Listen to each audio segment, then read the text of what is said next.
Mike MDs, thanks for joining me today. Today we have a 2004 BMW 330 Ci.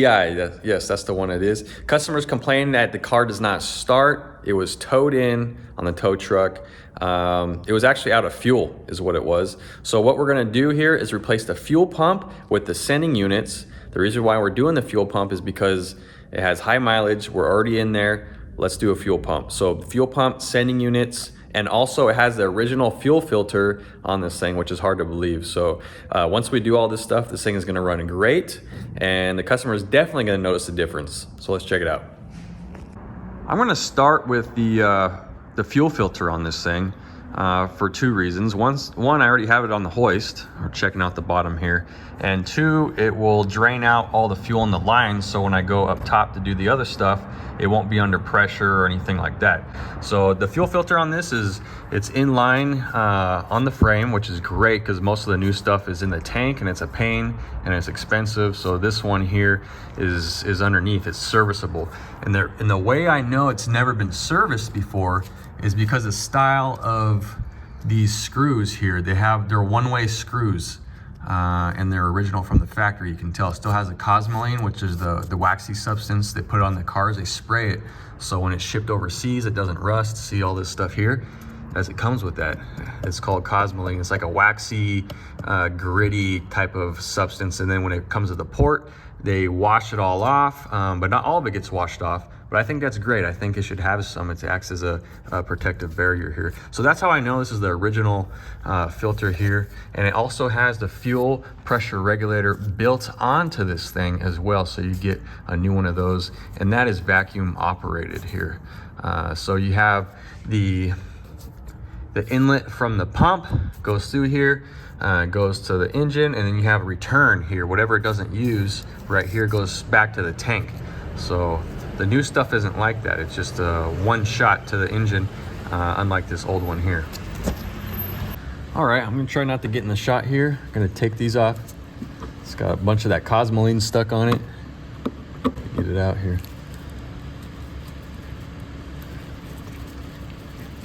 That.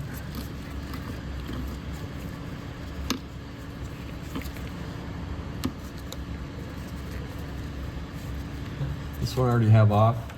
So I'm just gonna break these loose. I don't wanna undo them right now because a bunch of fuel will come out, and I don't wanna, it'll drain the whole tank, this one here, if I take it off.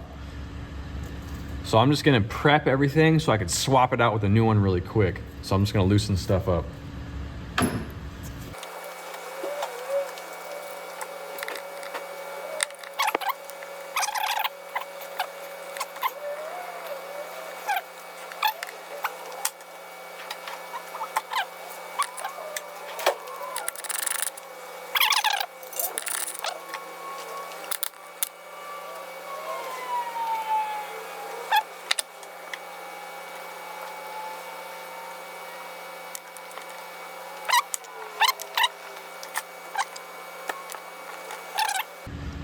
Sometimes on the old filter you can see a bunch of brown coming out of here.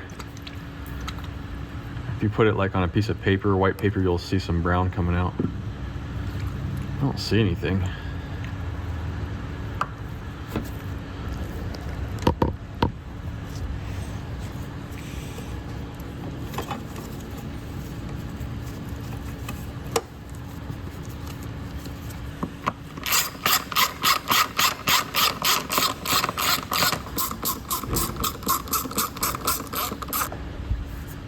And on this vacuum line here on the right, if you can see, it's really brittle. I'm gonna replace it.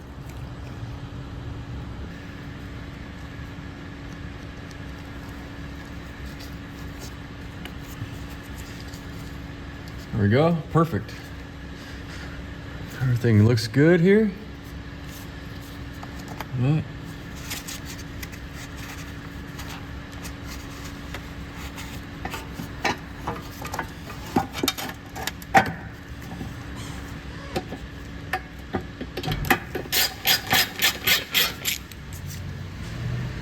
As for the fuel pump, it's in the back under the rear seat. Take the rear seat out.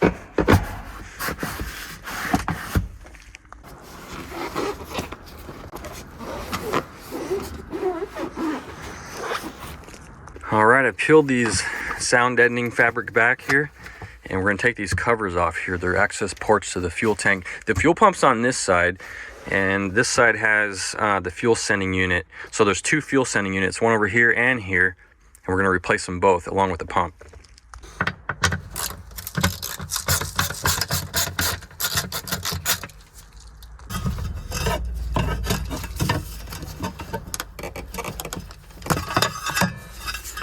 All right.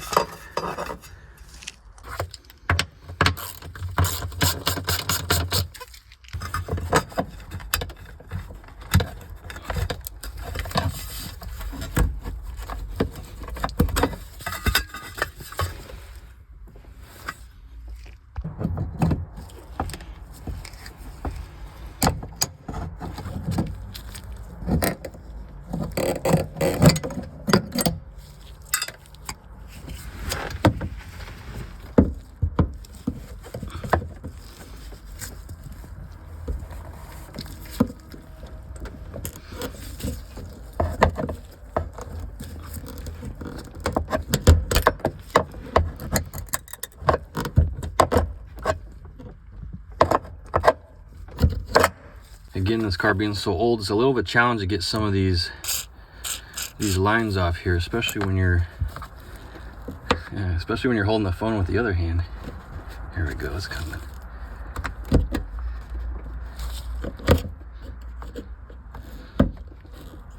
There it is. A little bit of squirty action going here. I should get a rag for that. Let's do the other side. Work that in there. There it goes.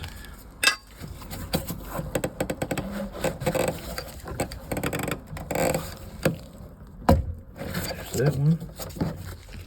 The other side, okay. Somehow there's still fuel pressure in here, not sure how. Okay.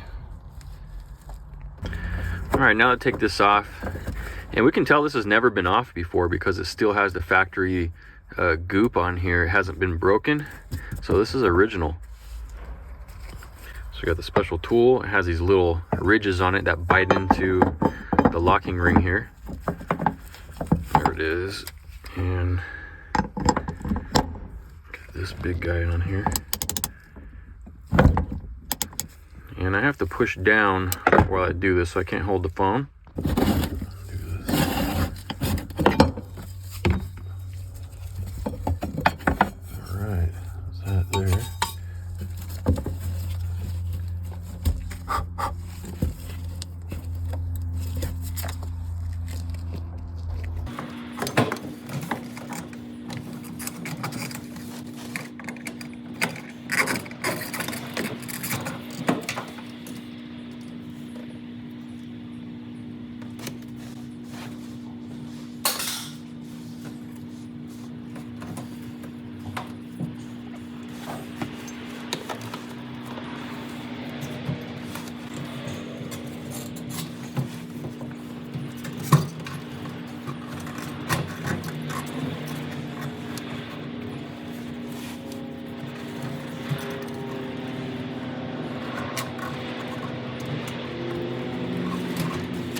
All right, the pump and the sending unit are out on both sides, so let's look inside to see how this works here. So you may be wondering, if there's a pump only on one side of the fuel tank, how does it transfer fuel to the other side? Because there's a hump right here for the tunnel for the drive shaft, right? So it's called a siphon jet. So the pump sits in here.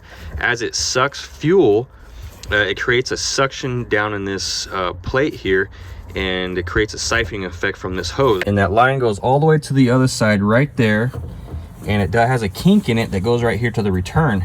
And at the end of that kink, what you can barely see right there, is a little valve, and it's gonna suck. It's gonna suck from that side and transfer it over to the other side, because you always want this side with the most fuel, because that's where the pump is at. All right, we have the old parts right here, and what went wrong on here is a fuel sending unit part right here, so it probably just shorted out. I don't see any physical damage on it. It gave the customer a false reading and they ran out of fuel. It said it had fuel on it, didn't, so they ran out. So yeah, this unit comes with a fuel level sensor. You can see here, and there's a little electronic scraper right here. There's a little, there's an electronic potentiometer, so as you know, the resistance of the circuit changes based off of where this is at, and that's where you get the reading in your instrument cluster. And both sides have it, of course. And here's a little closer look at this one. Well, that one's enclosed, but let's look at this one here. See that right there? Okay, kind of cool.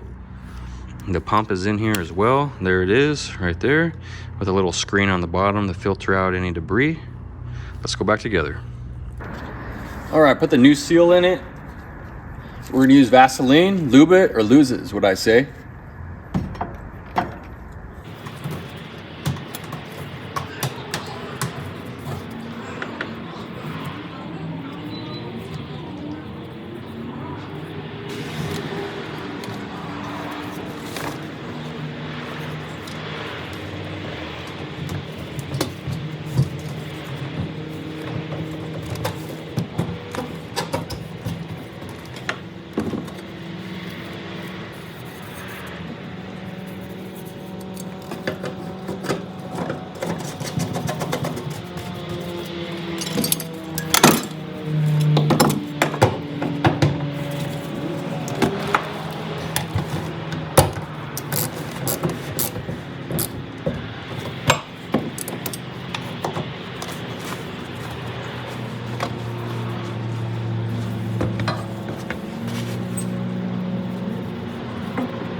It gets a new hose clamp here.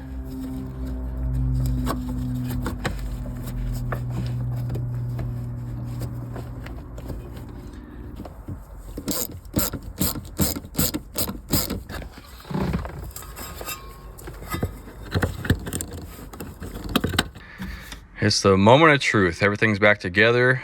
Let's start it. It's gonna crank for a while because there's air in the fuel lines. 3, 4, come on, there it goes. Uh-oh, oh yeah. All right, there we are. As long as the check engine light's not on. If it comes on, I'll just have to clear it. All right, sounds good, let's go for a drive. Feels good. No hiccups, nothing like that. When the customer brought it in, it was, the fuel reserve light was not on. It showed it had a quarter tank, but it was a false reading, like I said, mentioning earlier. So I'm gonna add a little bit of fuel on here, so, you know, because they're gonna think that I took some fuel out or dumped some out and now they don't have any. So I don't want them to have to go through that. That's, so I'll just add a little bit, a few bucks, just so that light turns off for them. As always, I appreciate you watching. Please like and subscribe. Guys, I'll see you on the next video. Happy motoring to you.